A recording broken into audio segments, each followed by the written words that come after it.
So we have 4 presenters this afternoon for the Hurricane Matthew session.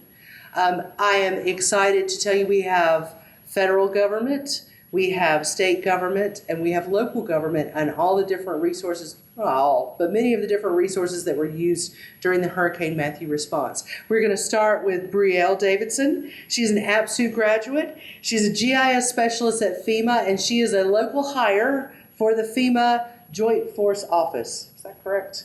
And the Joint Force Office is in Durham, and they are the FEMA group that is heading up the hurricane response in North Carolina. With that, I will give it to you. Thank you.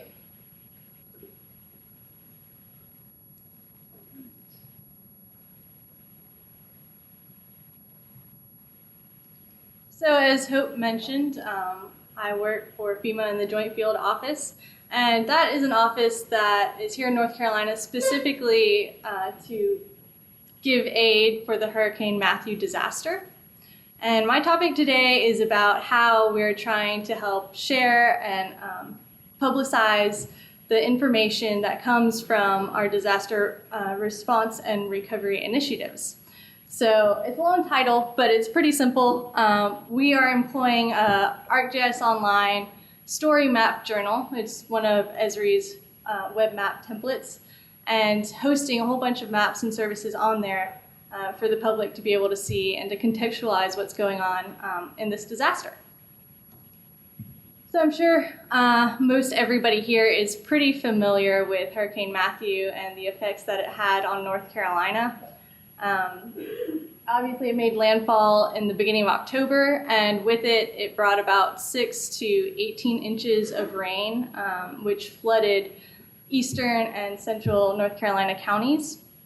So 50 counties in total ended up getting emergency declarations, and they also are now designated for federal assistance. And I'm sure you guys can do the math. That's half of North Carolina. So it's a pretty large area that's been influenced, and it's caused this inland flooding, as you can see in the image on the slide here. So the Hurricane Matthew Disaster Journal, which also goes by, or its official name is the FEMA 4285 DRNC. That means it's the disaster recovery number 4285, and obviously it's in North Carolina. It is a searchable web application that is publicly available. So you don't even need to have an ArcGIS Online account. You can simply go to the website, you can search for it, you type in Hurricane Matthew, Disaster Journal, or you can type in the disaster recovery number and find it that way. And as I mentioned earlier, it is an Esri story web map application. It's a really simple template that I'll get into a little bit more, but I'm sure you guys being GIS folks, you're probably already familiar with it. And essentially what it does is it gives an overview or documents the disaster response and recovery progress. It's kind of to show the public what we've done, what's going on, and the impact that the disaster has had here in North Carolina. It's very disaster specific. So the journal itself is broken down by topic or program area specific. Some of the program areas are geared more towards federal or other agencies or organization program areas that need to have this information for special use and to give support. So these are the topics that are broken down in the MAP journal, or I'll call it the disaster journal for the rest of this presentation. And as you can see, we've got a whole bunch of different topics. Some of them are more geared towards public use. For example, disaster overview, which is going to show you, the extent of the preliminary inundation caused by the hurricane. Lifeline, that's another one that I'll get into a little bit more, but essentially those emergency centers you need to be aware of. Live feed maps, also geared towards public use, while others, for example, our operations are something that's used internally, and it shows the organizations and agencies that we work with what information we have that's publicly available that they can harness themselves for their own purposes. So some of the features and capabilities Again, I'm not going to go into the nitty-gritty because I know you guys probably already know a good bit about story map journals. But it essentially combines your data layers, your GIS data layers, with text. Essentially, you have a separate pane on the side of your map, which you can add a description or links, you can add images, you can even add videos in there, which all help to give more context to the map that you're displaying, which is really helpful when people, general public are looking at these and wondering what they're for and what they're showing and what that's sourced from. And our particular story map utilizes two Esri templates, two story map templates. One of them is called a journal template, and that's kind of the skeleton for the application. And within that skeleton, we actually host another Esri map template, which is called a series. And that gives us tabs across the top, which I'll show you an example of here in just a second. And each of these tabs contains maps or web pages or images, and then the series of tabs is hosted in the journal. So it's like Inception. It's an app within an app within an app. And like I said, you can put maps in there, you can put applications, and even web pages, which is really helpful because it creates like a data repository. And it also allows you to do basic interactive functions with the map, such as panning, zooming. You can turn layers on and off. So this is the format, and I'll demo it a little bit here at the end. But as you can see on the left-hand side of the screen, you've got these bullet points, which are your topic areas, and then across the top of the map, you've got your tabs, which are the map series template version, which are all contained within that topic area. It's just a nice way to organize and make things more efficient in your map. So there are kind of four main functions of the disaster journal. Obviously, it's utilizing ArcGIS Online to help contextualize and give an overview of our disaster response and recovery. That can be broken down a little bit more into these kind of four topic areas, which are to provide situational awareness, which is really important, especially at the beginning of a disaster, when you need to make sure people are staying out of hazardous areas, getting whatever emergency help that they need, and being informed about what's going on in the area. Secondly, to collect pertinent disaster information. So I'll go through these a little bit more, but ArcGIS Online obviously hosts a ton of awesome free resources that you can quickly utilize at the beginning of a disaster and put together these maps. It's also used to share data and to collaborate on our mapping initiatives, whether that's with other agencies or with folks in the field. And lastly, to add context through different visual aids that'll help the public understand what's going on. So situational awareness maps and apps.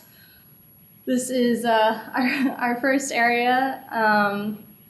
We have, like I said, live feed maps so that people can assess the current situation.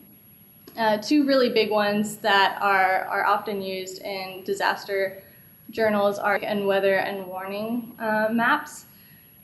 These use radar as well as USGS stream gauge information, flood warnings.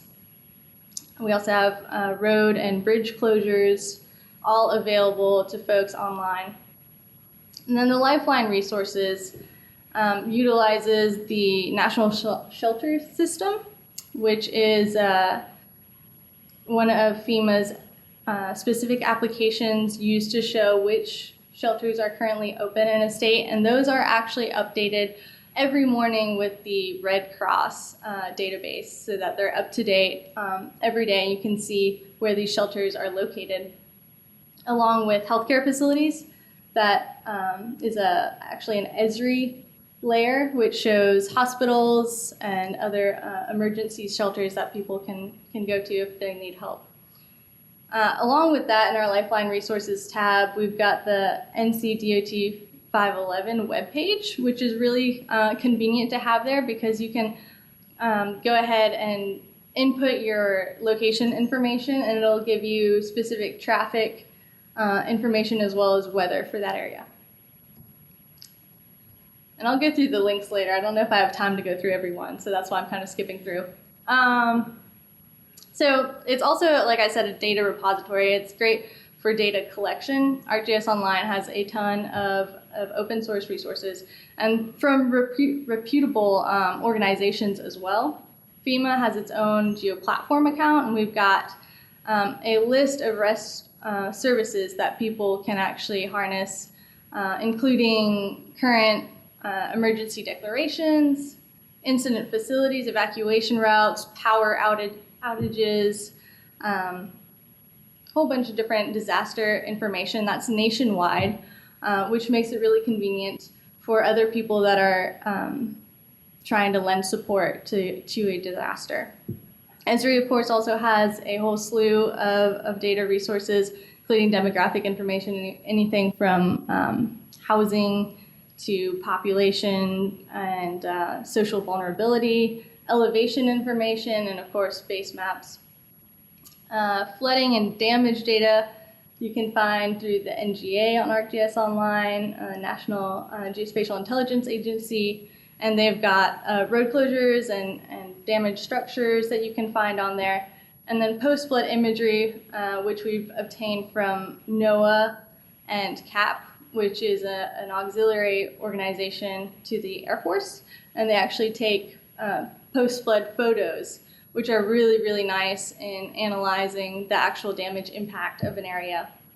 And of course, NOAA's got this great aerial imagery that's 50 centimeter resolution. That's really, really nice to be able to see post-flood images of a specific area.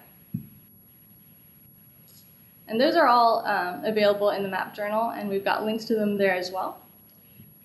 Public data sourcing is also one of the applications of this journal. And I think crowdsourcing has actually become a lot more popular as well, because we're seeing some really great results with it. So we've got a map that shows social media filtered by #flood, that filters Twitter feeds, that's Flickr, YouTube, and TravelCam. And I will show you that, I think, at the end here because I'm running low on time. And we also have a crowdsourcing application which uses that CAP imagery that I talked about just a minute ago. They've got over 15,000 images here just for North Carolina of post-flood photos. The FEMA photo ranking application allows you to go to their website and actually distinguish whether or not an image has low, moderate, or severe damage, which I can show you here really quickly.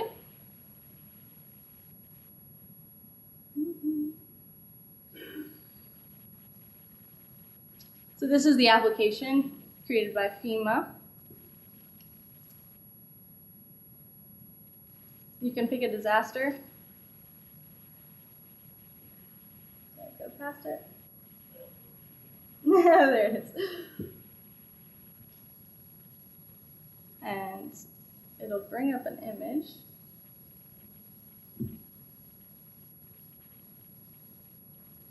So it brings up an image of a flooded area, and then you can rank it yourself as to having low, moderate, or high damage. And that way it'll really help target which areas have been most severely impacted.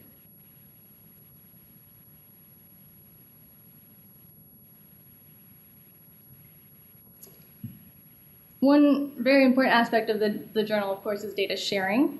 So we've got a map repository where you can actually see all the maps that are currently hosted in the journal. You can also see how those maps get updated, and they're always being updated and added to as the disaster progresses.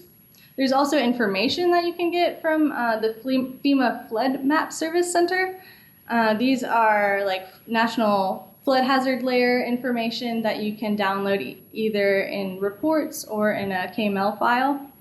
And then there's a simple printing application for folks at home, because this is really geared towards non-GIS users who might be interested in where they land in a flooding disaster. So here's just a quick snapshot of the application, and all you have to do is drop a pin. You can type in your address or lat longs. You can drop a pin on it and just print it right off, so you know which flood zone you're in, if you're in a flood zone, and what that entails. Data sharing also allows you to collaborate in real time. So one of the really cool applications we've had is to work with folks out in the field. We have direct housing operation field team members actually go out and collect mobile home park unit locations.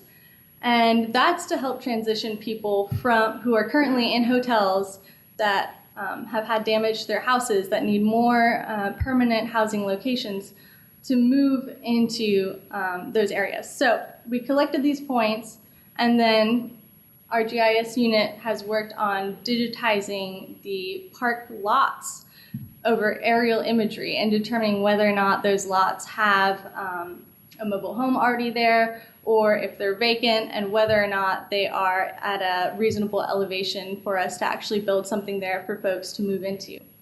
So additionally, this application allows folks in the field to edit and update. And on a weekly basis, we have an auto-publishing script that will actually compare the online version with our main database file and determine whether or not those updates have been created, and then download those and re-update from our main database. Another way to add context is, of course, overlaying different layers that make sense together. So this is an example of one of our maps. This one is of Edgecombe County. It shows elevation along with national flood hazard layers, structural damage aggregated by 1 kilometer square U.S. national grid, and preliminary inundation for Hurricane Matthew, along with CAP imagery. So you can actually click on a location on the map, it'll return the elevation, and then you can also see a picture of that exact location and see what the flooding actually looks like there. So it's a pretty neat application, and those depth grids, that elevation was created using 20-foot LiDAR ground elevation along with base flood elevation, which was interpolated from floodplain cross-sections created into a raster, and then we just took the difference between the elevation and the base flood elevation, and that gives us the above base flood elevation or depth grid. Swipe comparison maps are another great way to add context to your layers. Essentially just taking two maps that are geographically synchronized. It's really easy for the user to just swipe back and forth and compare the two. And we have several maps in the journal that utilize this application. I see I'm running out of time, so I'll run through that. And lastly, time visualization, which is a pretty neat, or time animation. This helps, this specific application is for showing how incident facilities have popped up or closed down during the disaster period. So at the beginning of the disaster, we might have 1 or 2 facilities. As it progresses, we have other facilities such as disaster recovery centers, which take in individual assistance applications. Okay. Individual assistance applications. We have incident support facilities, and these essentially open and close based on public needs. So with the time slider application, which is another Esri web app that's super easy to integrate into your own story map journals, you can show on a weekly basis which ones have opened or closed, or you can slide it to the end and just see the entire, all of the facilities that have been opened since the beginning of the disaster. So future initiatives would be to increase the usage of story maps, because I think it really is a great way to show what's going on within a disaster to the public, make that information available. It's a great way to have a data repository and yet have it be public. And it's also a way that we can optimize running time at the beginning of a disaster, because it's really quick to harness all of this data that's free online, and it's easy to put together applications that'll help add context for people. So I think standardizing this in the future would be a great method to optimize this up and running time as well. And of course, expanding the information and the data that we have available online, so that others can use it for disasters in the future. I don't think I have time to demo it, unfortunately. All right, questions and comments?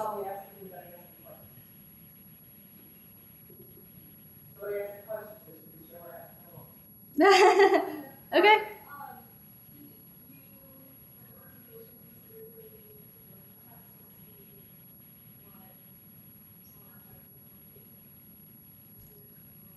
We've done it with people within our organization that are non-GIS people, but I don't think we've actually gone out, and that would be actually a really great way to demonstrate what the application can do. We haven't actually gone out and shown the public how to use it or anything. All right, one more. I was wondering about, I work for the state of North Carolina Division of Waste Management. Our solid waste program was put out during disaster debris staging areas, and I was wondering if you try to collaborate with any state agencies to incorporate some of that information into your format. Do you need to repeat it? Yeah. Okay. So my division, part of the group of my division, solid waste, they have disaster debris staging locations that will always change. And I wondered if you collaborated with any of the local people in the state to kind of pull into their data also. No, not in the map journal. I know we have done a debris map before. However, it hasn't been something integrated into our disaster journal. But the journal is still evolving, certainly. So it could definitely be something we could add in the future. And I think it's not, at the moment, it's not like a standardized FEMA product. This is just a disaster-specific product. So it could be something that we could say, well, we know that state partners need this, or local governments need this, and we could start integrating that into future products. Yes? So if I wanted to have access to this application, I just tried to get into it, and it says that you have a FEMA data account. If you did you just go to ArcGIS Online and type in the journal name? I went to FEMA.maps.arcgis.com. Okay. Yeah, you just need to search for it in arcgis.com. Yeah. Otherwise, it's a FEMA Geo platform account. I think Yeah.